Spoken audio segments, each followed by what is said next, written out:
This is not a show and might not even be a connection. Here's Judah and guest. And my guest, of course, we're on the mic with Mike Katuzis, and we are talking today about employment. Both of us have had wild history of employment. We didn't know what to talk about tonight. I had a rough night. I'm tired. I'm going to call upon the Holy Spirit to give me energy. Need some energy. So you guys didn't get hit very hard by the hurricane, huh? No, we didn't. It kind of drizzled here and it was pretty sunny. Lucky. I think we got a little yard work done actually. Nice. Was it yard work? I don't know. Yeah, it wasn't bad here at all. I was doing. You're talking employment. I was working for a construction guy. That's the job that I have found in all this crisis right now. But they called it off because Cooper called, state of emergency, and the client was like, "Oh no, maybe it's going to be bad, even though it's a tropical storm." And so they cut it all off, and it was sunny. A little bit of rain here and there. Oh man. So 2 days off, although I needed the work. So Stinks. Stink. Yeah, I actually thought it was going to be less than, because from the projection it totally passed us. Like on Google Maps or whatever, the lines went way away from us. West of us, but we live right on the sound. And dude, I was watching last night. So I woke up to noises, just tons of noises, and looked out on the sound, and there were just like white caps coming in. Wow. Because apparently it hit during like a high tide as well. Mm-hmm. And the wind was just pounding the house. So my son and I woke up. We ran downstairs and we closed the garage door. The garage door was swinging open, just water coming in. And then I ran out and got a plant out. I put it, where it didn't get wind and get blown away. Yeah, kind of fun. But then the electricity went off, and when electricity went off up in Chicagoland, it was like, okay, we'll go for a while without internet or whatever. Right here, man, it's dire straits when you don't have air conditioning. Whew. Yeah, it's not cool when it goes bad around here. We had it last hurricane that came through. I think it was the one last year. I forget. I don't know. I think it was last year. And we were out of power for 2 or 3 days. Literally, I was stripped down to the boxers, had every window in the house open, and was laying flat out on the sheet just trying to catch like a breeze coming through. Although there were breezes coming through because of the winds from the hurricane. So it wasn't so bad. But then the sticky humidity, that was no. As long as there's a wind, you're good. But when it stops, oh gosh, it's terrible. Even the air that was coming in, I like opened the window, and the air that came in was just like, it felt like someone going like this with a wet tongue. It was just, the air was just wet and yucky. Yeah. So we toughed it out. It wasn't too bad. I just tried to sleep through it, and then about 9:30, the electricity came back on. There you go. It was so amazing. Today we want to talk about employment. Employment is changing. Employment is changing for teachers, is changing for lots of people everywhere. So you said you're starting to work for a construction company. Tell me about that. Is there a lot of construction going on right now? Contractors, because no one's working, a lot of people are actually doing a lot of stuff on their home repairs and stuff like that. Yeah. And so business is booming evidently with that. The guys that I'm working for have got more work than they know what to do with. And so they needed extra help. So I was like, hey, I need a job. So started working with them. And because I wasn't on the whole unemployment thing, I've heard a lot of people, because the COVID thing, have gotten like $600 a week, something like that. No, it's $600 on top of normal unemployment, so it's about $800. Really? Mm-hmm. Wow, I'm missing out. Okay. Anyway, so nothing like that. I was trying to find work, And when I was getting on ZipRecruiter, Indeed, and all that, everything, they had all these hiring, but the listings, there was normal hiring listings that said that they're looking, and then there was hiring during COVID crisis. So there's a lot of stuff where people are looking, but they're not going to hire you until COVID goes by. So there actually was a very few people that were actually hiring. And I applied stuff and, never heard anything back. Had recruiters actually, contact me for a few things, but nothing. And so finally I just said, I got to get something. I got to get some money or we're going to fold. Yeah. And so construction job, I called a friend of mine who does it. And he's like, yeah, we can bring you on. I'd done it in the past when I was in college. I used to do it in the summers. And there's times when Fayetteville's not the budding economic metropolis like Chicago. Voted, I think we're second to last place and worst placed for employment. So I had to find what I could find. And so working there pays a lot better. So pays better than when I was working in Domino's, as I was a teacher and working at Domino's. The construction pays better than the teaching job, if you can believe that. Wow. Yeah, I believe that. Yeah. Yeah. I can see that. Have you have some experience working from home, don't you? Yes. I used to work. I've tried to. My background is in media and writing, and I didn't want to write for like newspapers and all that. I did try, but it's a dying industry. There's only like 6 media companies that pretty much own everything. And there's like 2 big things like AP and Reuters that they all buy their information from. And so there's like a very select few people who are writing. And so you couldn't make a living doing it. And so there's a lot of, the way you're going to make a living writing is freelancing. And so I've had to do that a lot. And I did that in Chicago for a while. I've done that here. Did some in Raleigh and Cary when I was living up in there. And it's uncertain, but I don't know. What do you want to know about it, I guess you'd say? Well, so I've been reading articles about how so at every step, the lockdown, quarantine, it seems to me, now correct me if I'm wrong, if you see something different, but working from home, these things help privileged white people quite a bit, but really hurt the rest of the world. Like everybody's so low income, people that are struggling, that maybe don't have the education level to work from home, that don't have that are working most of the essential jobs. You can't work from home, and you can't do most jobs from home unless you have a computer. Many people don't have a computer. Well, I wouldn't say privileged white people, but I would say definitely middle class and up. Those are the ones who can transition to home. But if you're working fast food, you're screwed. You're working at a warehouse, a factory. Ain't no working from home. If they ain't open, the meat processing plant ain't open, you ain't getting money. So yeah, it stinks. So all of our, so I work for a company that fixes semi trucks, and all of our mechanics, you can't do that from home. Now they make pretty good money, but not all levels of the mechanics. All the janitors, all the runners, all the porters.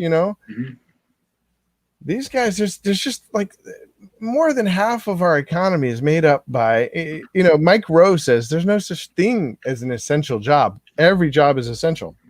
Now that doesn't, so people can still do essential jobs, some of our essential jobs from home. But I guess my problem is that by quarantining and by, let me see that. I hear my air conditioner coming through here. All right, there we go. By quarantining, by people working from home, I really think it's hurting all people that have struggled in the past to get promotions. Because it's really hard to get a promotion when you're working from home. You're not in constant contact and and making, building relationships with people, so that, the people that talk about, oh man, there's a noise in the background. I don't hear anything. Okay, maybe that's me, maybe. Hmm. Let's go ahead and turn that off. So people complain about women not getting advancements, and working from home is not going to help that. It's just not going to help that at all. There's just a difficulty with getting advancements, with being able to see, bosses seeing people's jobs as contributing and helpful. So what are your thoughts as I'm talking about all this? Well, I'll be honest with you. I've worked from home for a while. I'm not going to say part of the problem, but in my position, I've got a lot of kids. So that can be problematic. Daddy's on the phone trying to talk to people while kids like, Dad, Ariana took my, what are they, Hatchimal and threw it in the toilets. And I'm like, shut up, that kind of thing. Or, I got kids running around, diaper blowouts and all that. And I'm sitting here, honey, I can't help you. I'm working. And so, you get that kind of thing going on. And so to me, I find that there can be distractions, especially if you don't have like a private office, out in a garage somewhere. So as far as the other stuff go, promotions, I mean, I don't know. I know this. I find there's nothing like being in a room. Maybe I'm more personable. Like I like being in front of people, talking with them. Like I've had to work on Slack before, and you're trying to type everything out, and it's just, someone will respond to something that you said, and then you're trying to type to them, and this, and just, I don't know. I'd rather just, hey, Joe, what about this? I like conversing and talking. And so now they've got some stuff that works, and you can, we can do things like we're doing here, like these little conferencing, video conferencing. But I don't know. I find more often than not, people didn't do the video conferencing thing because they have to give their attention to the camera and talk, versus they might be working and typing things in between what they're doing. So most of the stuff I've encountered has been Slack, and it just gets irritating. Sometimes I'd rather be on the phone with them. So I don't know. It has its plus sides though. Like when I was in Chicago, I had an hour and 15-minute commute in the city, and if I was 1 minute off, if I did not hit the belt line, 294, I think it was, by 7 o'clock. If I hit it at 7, if I was 6:59, hour and 15 minutes. If I was 7 o'clock, 1 more minute, I have 30 minutes. I'm not joking with you. It's just, oh gosh, it's terrible. So, if you don't have to do that and you're sitting at home, there's definitely the bonuses of being able to stay at home, to get that much of your life back, So, there's pluses, there's minuses.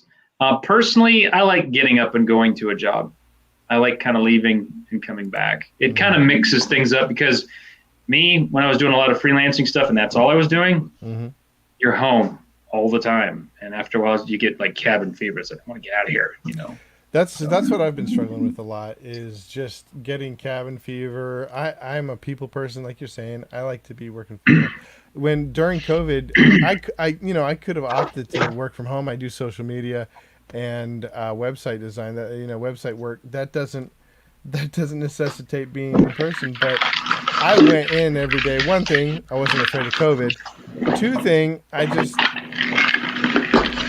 needed that personal contact, and and so since I've been working from home because I moved, what I've been doing is I've been not telecommunicating, but I'll just video chat, video conferencing, just to get that personal touch, see people, remember what I'm doing, talk to them, what's going on. So I'm part of this, part of the flow of what's going on at the office, because I could get so disconnected being here that eventually I'd become irrelevant. I like to remain relevant to what's going on, the office politics, the office, what have you. Well, I don't know. I could miss office politics here and there, but no, I know what you're saying. The connectivity to the people at work, and they can see what you're doing. If they're looking for promotions, then they got a better grasp of what you're doing if you're there in person. that kind of thing. I mean, is that what you're getting at roughly? Mm-hmm. Yeah, I get it. Roughly, but also just being part of the grapevine, like when you're an outsider, it's real, especially for someone like me who's doing like social media, that kind of thing, that doesn't really tie into, also marketing. As I'm the marketing guy online, I need to sort of be tapped into the personality of the business. I want to know, like, what is sort of the tenor going on right now? What are some of the problems? If I hadn't teleconferenced in, I would have known, like, oh, there's a big struggle because with COVID, several of the mechanics had gone home. They're sick. They probably had COVID. Their whole office got it. Yeah. And so, just little things like that. Yeah.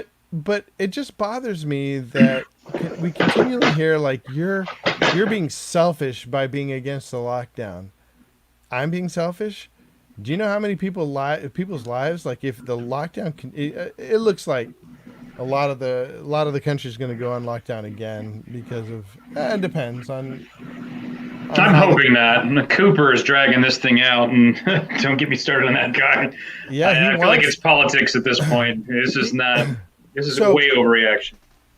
So this gets off of employment a little bit, but I really believe that some of these states, they will be the last in line if they don't lock down. So Illinois, California, New York, they were already hurting for money. I mean, Illinois was hurting for money is an understatement. Mm-hmm. They're billions of dollars behind, owing people for their unfunded pensions and what have you. Jersey too. I've heard about that. I heard that they're appealing to the federal government to bail the state out to pay all these unpaid pensions. So because of their failed policies. Anyway, sorry, go ahead. Part of the leverage they have is COVID, and if they don't continue to lock down, it sort of takes away their leverage.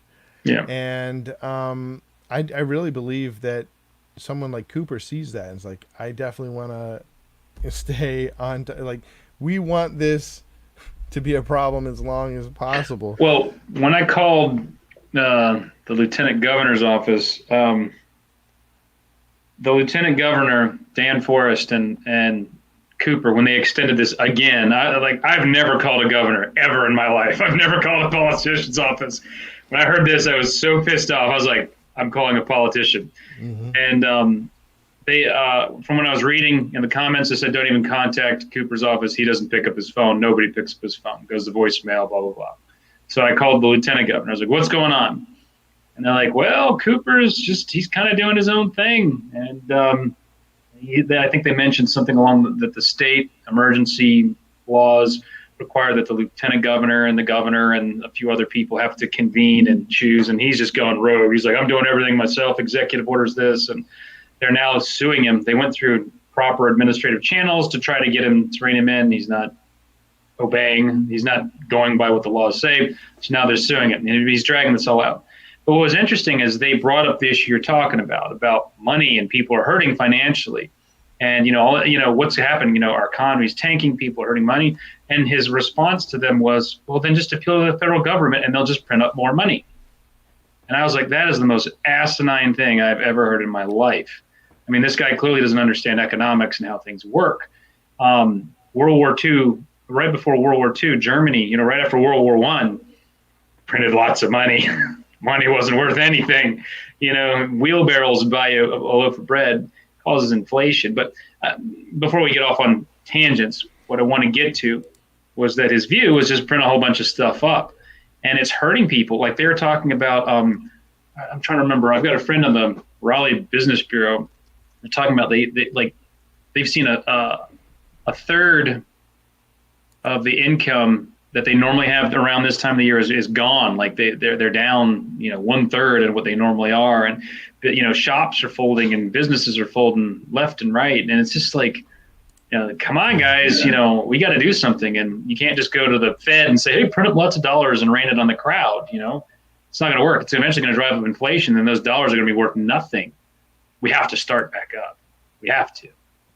So it's funny. on I know we're going off on a side note, but I've been watching ads as I get on YouTube and Facebook because you're at home, and I saw all these cancer societies, Johns Hopkins, please donate money because we're under serious strain because of this COVID because nobody's working, and since nobody's working, not as many people are donating, and now life-saving treatments save cancer patients, save people, and there's groups that feed people in Africa and some of the developing countries that are out there and stuff like that.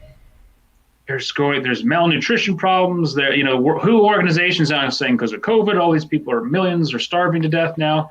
I'm like, there you go, guys. It's not because of COVID. It's not because so of it's COVID. From our response. It's from the response to COVID. It's from Yes. the lockdown, Mhm. and it's from the quarantine, and the difficulty for me is there is some merit to the idea that printing money was not a bad idea when when nobody is spending. It's hard to see inflation, right? Like if nobody is spending, if the banks especially are sitting on their money and not lending it at at terribly low rates, then inflation is probably not going to go up. But that's just not going to last forever. People are going to start to spend. And what we're seeing different sectors explode as online spending goes way up. Somebody like Amazon, Bezos is becoming he's becoming the richest man in the world. Yeah. And I heard the Chinese version is doing a little better with the Jack Ma. Is that his name? Alibaba. Alibaba. Yeah. Well, maybe. But either way, it's because online spending is going way up. And so it's like you press I always use the analogy. You press the toothpaste, you keep it from going out one direction, eventually it's going to squirt out somewhere else. Somewhere else. And inflation will eventually go up if we can continue to flood the market with money. And right now it may not be going up, but actually I saw a report on Zero Hedge or something that we're not in deflation. We were going through a long time of deflation, a long period of deflationary, some kind of weird deflationary force on the dollar, where the dollar was just worth so much money. And I don't know, it's getting that's good in a way. It's good for some people. I mean, a little bit of inflation can sometimes be good for people like me that have a lot of debt, Yeah. But so you don't want too much deflation, or else the dollar becomes worth way too much. People with debt get people like me that have debt. It gets a little overwhelming. Yeah. So you want a little interplay. You want to keep it right in the middle. But I saw that people are starting to get worried because it goes from deflation. You see the graph. It goes from deflation to all of a sudden we're at normal levels of inflation to a little bit above normal levels of inflation. Yeah. Well, I mean, like I said, when you're just printing up money and adding it in, as opposed to people working and are generating the wealth themselves from buying, selling commodities, all that stuff like that. It's to be expected. They're literally just printing money out of nowhere and saying that this is worth something, and you got all this paper money around, and it's worth nothing. It drives the value of the dollar down. It'll be great if we're trying to pay off our trillions to China, I guess, but it's going to hurt everyone. Savings accounts become worthless, as prices then rise as a result. IRAs, all this stuff like that. It's just. Have you noticed any big inflation? Because I haven't really seen. I haven't yet. I don't, but I know that if we keep doing this, just printing money out of it's going to happen. Japan in the 30s had this problem, and not Russia, Germany in the 20s had the problem as well. Well, the fundamental problem I think that some people don't understand is that the government doesn't have any money. I don't think people don't understand that the government doesn't generate a service or a product, for sale. Yeah. They use other people. It's a huge not-for-profit organization that uses other people's money. Instead of getting donors, they force people to donate. A lot of people at maybe a tolerable level, but eventually that level is going to go up, and it won't be so tolerable for everybody. It's funny you say tolerable. I was thinking of when God was trying to dissuade Israel from taking a king, and one of his things is like, and the king will take 10% of your money. And now I'm like, 10%? Wow. It's like we're paying 30. The rich are paying 40. It's just like, man, think about that. Every dollar you make, you only get 60 cents of it. For all the time and effort and work, that makes me cringe, It's like, come on, guys. I do wish that they would cut back on some of this bloat and all this other stuff, but I don't know. That's another topic. But well, what I was thinking about? I think it's interesting, as we're talking about employment. Sort of ish, but yeah. Sort of ish. Yeah. Trying to bring it back to employment. Mm-hmm. The people that are employed in all these bloated programs, like, what are they doing right now? Because I used to work for a program that was primarily funded by Chicago mayor, really, at the time, but it's private donations, and I'm just wondering. So now they're all going Zoom.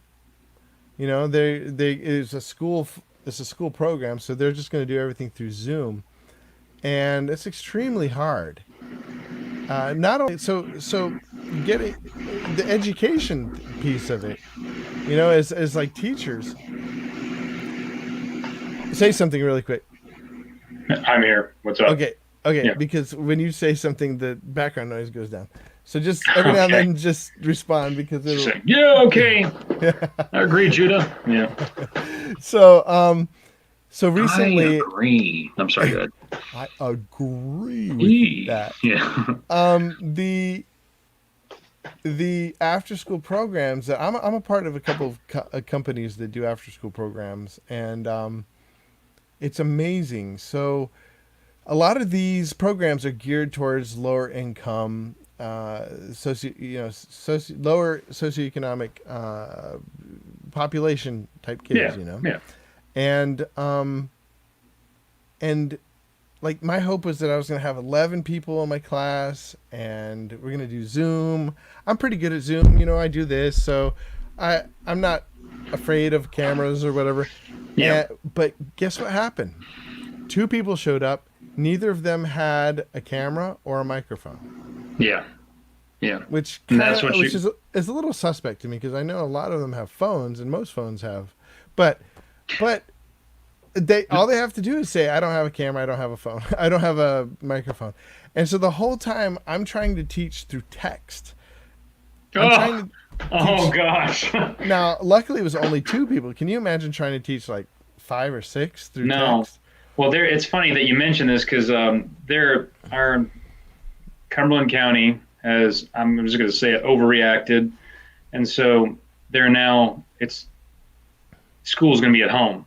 Actually, it's not just Cumberland County, Cooper, but long story short, the teacher is going to teach from the office as well, the classroom as well as at home. But we're talking 30 kids, okay? And the way, in classrooms and stuff, like 20 to 30 kids. And so I'm like, how is that even going to be possible? I mean, because when I was in school as a teacher and I was teaching kids, I mean, you got to make sure they're not on their phones. You got to make sure they're not drawing, doing this and that. And, they got the internet up, they can be watching Netflix like this and just, oh, look at Joe. He is so tuned into this, and he's totally checked out. He's watching, Spider-Man or something like that. And kids, to get out of the work, they'll find all sorts. I forgot my book. I forgot my paper. Now I don't have a mic. Now I don't have this. Now Cumberland County's done this. They're giving everyone a laptop, every student in this county, a laptop, checking it out. And it's got a mic, working everything to get beyond those excuses.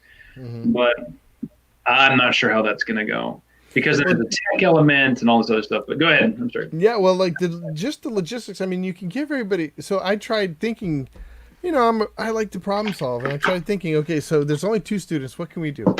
I could send them each a laptop. Do they have internet? Are they, no, they don't have internet at home. Well, they could go to the library. Well, then you have to get them to the library. Library, yeah. This is a voluntary class. This is a preparation. The 2 that I had, they're pretty self-motivated. Mm-hmm.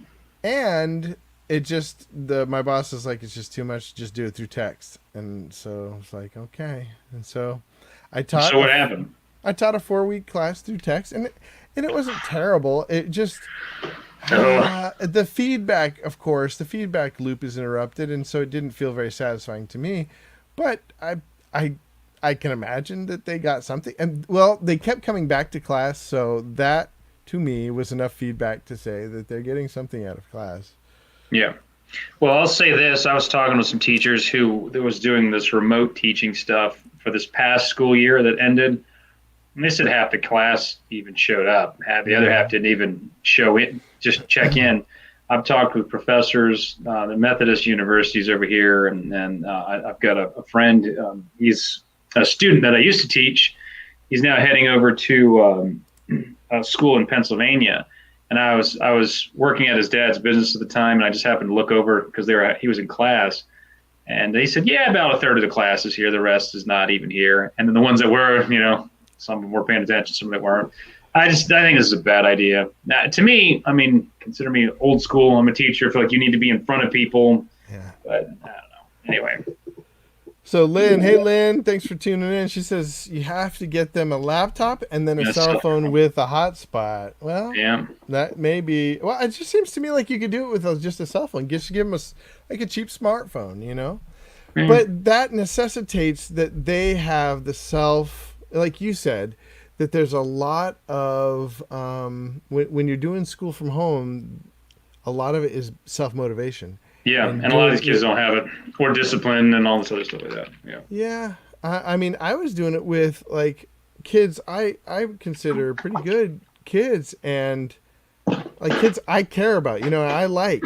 In other words, I had a relationship with them, and still I saw them just fiddling with the backgrounds, and I was like, guys, we've done this thing at the school and with no problem, I guess I went into thinking like, this is going to be great. But because of the extra technology, it's just so much of a temptation. I could see myself like fiddling. Ooh, I could put a airplane background. Ooh, I could put, and the whole time that's more interesting than, whatever Mr. Judah's talking about. Yeah, exactly. And the problem is for me is that I'm very, I come from more of a classical model where I like to do more Socratic method, get the students to interact and discuss, and that's yeah. Like my friend Josh said, there's a different part of your brain that's used when we're video, when you're on video, you're focused mainly on a 1/3 of the body, and most people are looking at themselves, the most of the time. And so it's very difficult to communicate. Do you find that they look at themselves? Like right now, I'm looking at you. It's like, do people, I'm looking at I guess a glance. Do you find that they get caught more up on themselves than the actual teacher? Yeah. I mean, for the most part, just naturally, people just naturally look at themselves more and just check like, what do I look like right now? They'll look at the teacher, they'll look at the other person, but they'll look at like, how did I say that? That kind of thing. Yeah. It's difficult when somebody's put in front of a mirror. There's just a narcissistic side of our. Yeah, I got you. Yeah. I got you. So for employment, I think that's. I don't know what percentage of the population is employed through the public school system, but it's got to be a pretty high percentage, and it's going to be a difficult road ahead for them because many of them do not want to go back to school.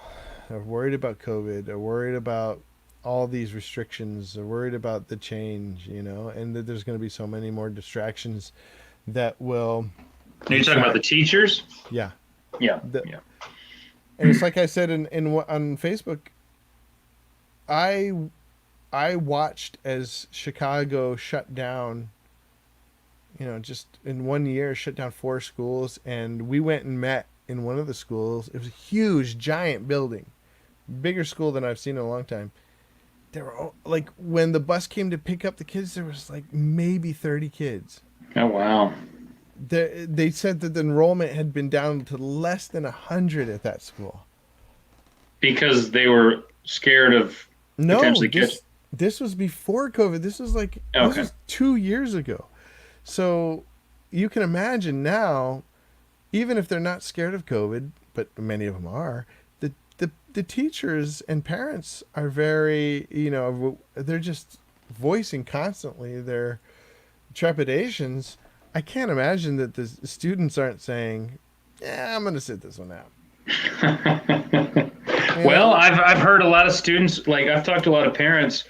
I even have a friend who's a teacher, and they're talking homeschool. And I've met a lot more parents who are just like, I'm just switching to homeschool, and they're trying to get into homeschool co-ops and stuff like that. Actually, there's a new trend right now, which I was thinking about since I've done teaching in the past, where since this stuff's going online, they're thinking about hiring a teacher to teach a certain grade. Like I might have a junior high class and I just teach them the subjects, and each guy pays $500 a month to be there, which could get lucrative when you get 10 kids in there. I'm like, okay, Yeah, micro schools. Yeah.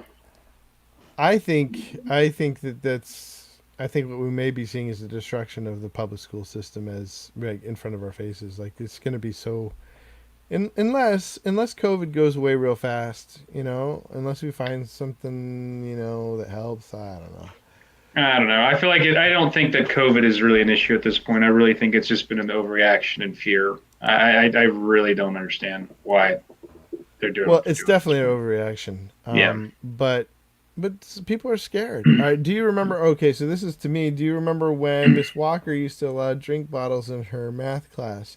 She used to work at the school when I was in high school. The kids didn't even realize they were getting their fidgeting out, and they paid better attention. Yeah, it's true. Having a little something there. Yeah. You got your little water bottle there. You're fidgeting with. And she's also Lynn. Thanks so much for tuning in. And whoever's watching right now, feel free to leave a message, leave a comment.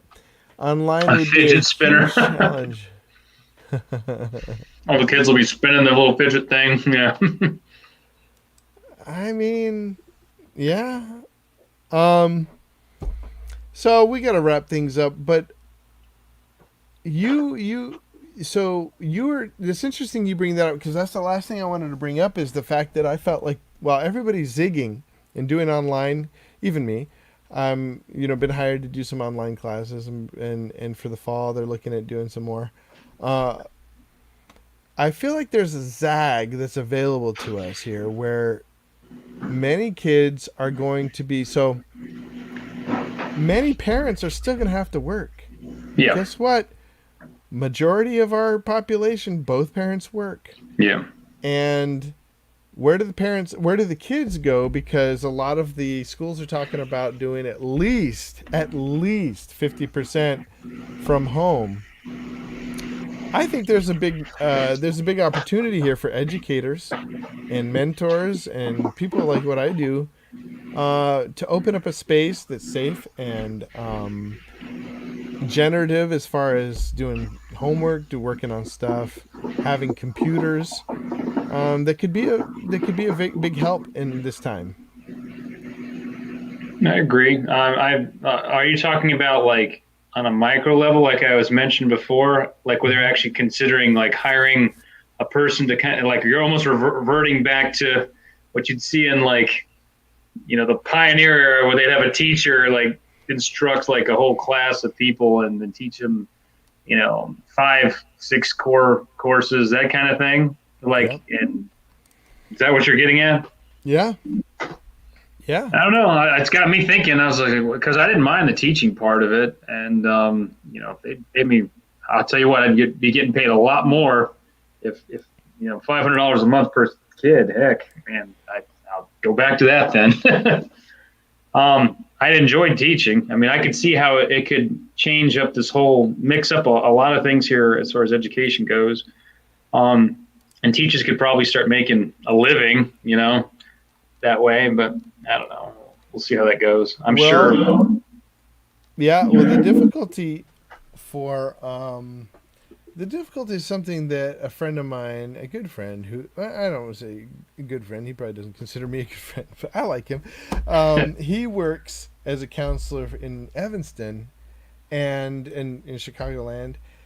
And he's always been a fighter. He's a Latino guy. He's always been a fighter for the underprivileged, and he brought up and students of color, and he brought up, well, what about those that socioeconomically don't fit into that model? Like, how do these families, how do the families making $20,000 a year pay for that kind of micro school?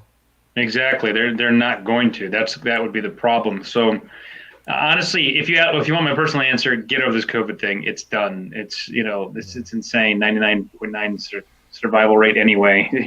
Stop running around like Chicken Little and get back into the schools. But it seems like politicians aren't trying to do that, and nobody wants to step out and be brave. Gone are the politicians who say we have nothing to fear but fear itself. And so you see all this obnoxiousness, and so it's going to hurt the people, primarily the poor, in the long run. Although Lynn is mentioning, charter schools and vouchers. I know vouchers is a way to get around that potentially. Did she mention vouchers? Yeah, right there. We could see homeschools get together and the charter schools maybe. Yeah. Now money to kids as vouchers. I think that's a good idea. I think it's our job, though, Michael, as the church, to look for those communities that are underprivileged, that are socioeconomically hurting, and somehow the church fund or scholarship these kids into that. The problem is like, man, our system is so bent towards public education. It's just hard to see going forward how some of our population even function outside of the rhythms of the public institutions that, Did you ever read Calvin and Hobbes? Yes, loved it. Still do. Do you remember that there's just one full page where Calvin gets up, he's like, does things, and he, like the last frame is just him with a bunch of cows going, and the commentary was that he's just like cattle, kids are just like cattle going to school, and we've gotten into these really strict structures of what it means to be educated that it's difficult seeing alternative options. Well,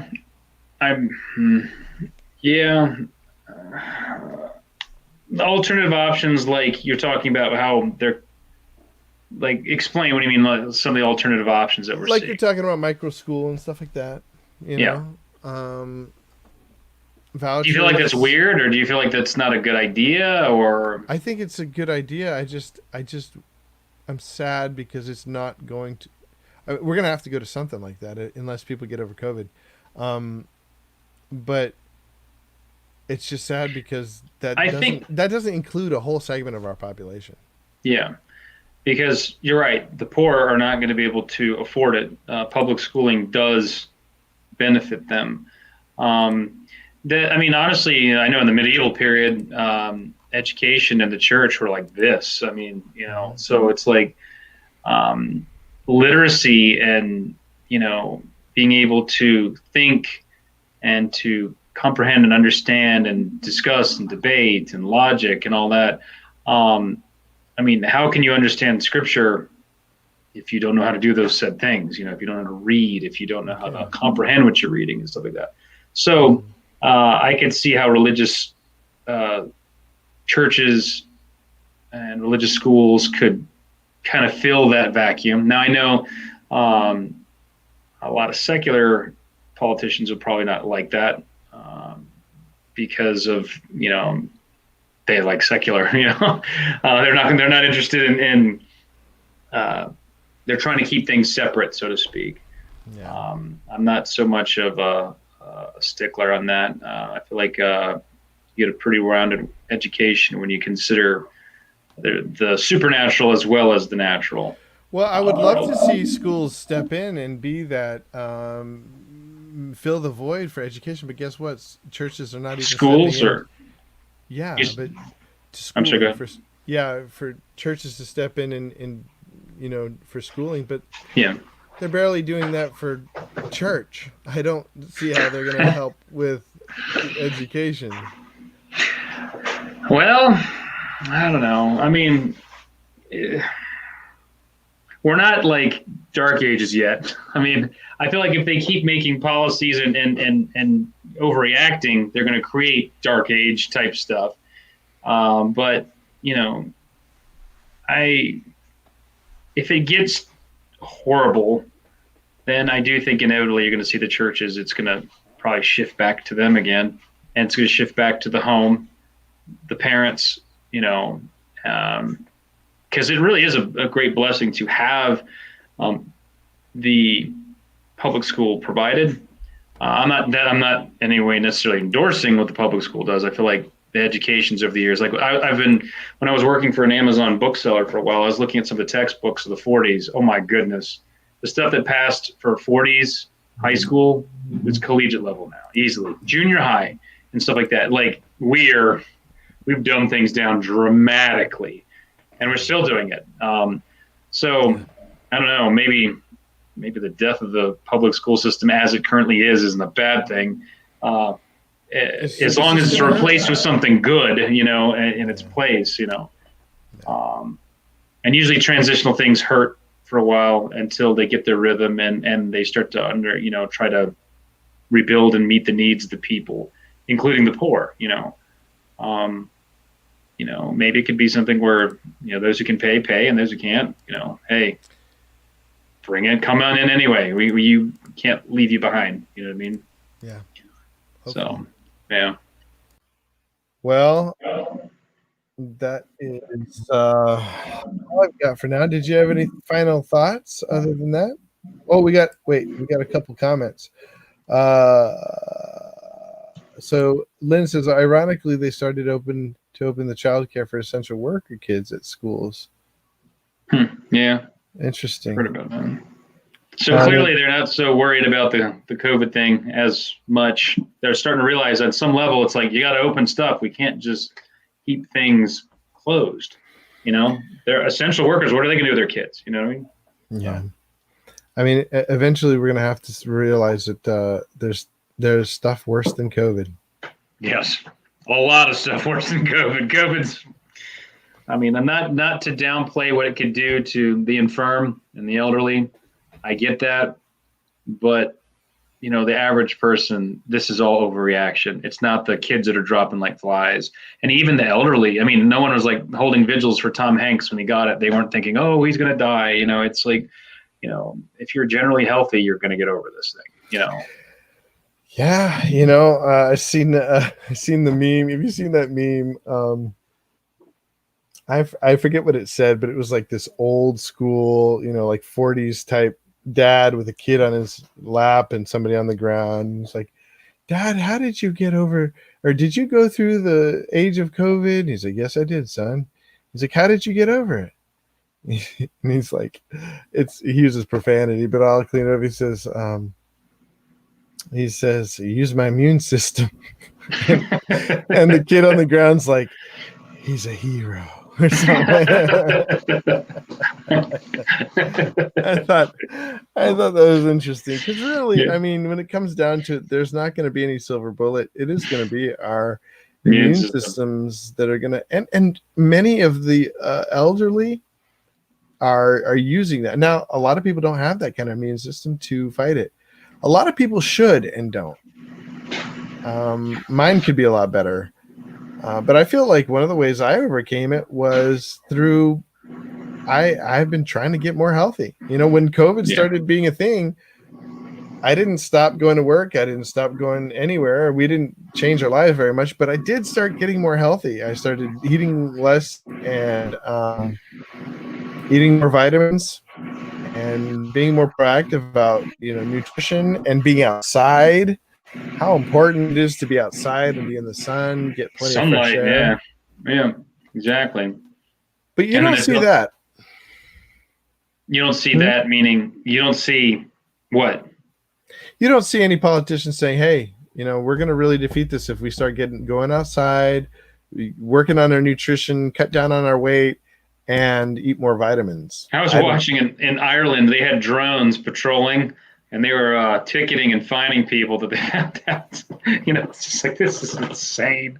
You know, sunlight, you know, you need it. You know, it helps with your immune system, vitamin D, and, you know, eat well, get out, exert yourself rather than just stay in your hole and become like Smeagol. You know, I don't know. I don't know. I think Smeagol had a pretty high immune system. Eating all those worms and stuff like that. Yeah. That you get right. Probiotics and sun. There you go. Yeah. Get your. Yeah. There you go. Well, we didn't totally stick to the topic of the topic du jour of employment, but it was a good conversation. I appreciate you tuning in and chiming in, Lynn. And appreciate your perspective as usual, Mike. I'm gonna have to go. Thanks. I hope next week I will be en route. I will be out of town, so I will be too. So okay, yeah, so that works out. Yeah. So it's a good thing we met then today. Yeah. All right. Well, to everybody else, we'll see you in 2 weeks or so. Adios. Just glad to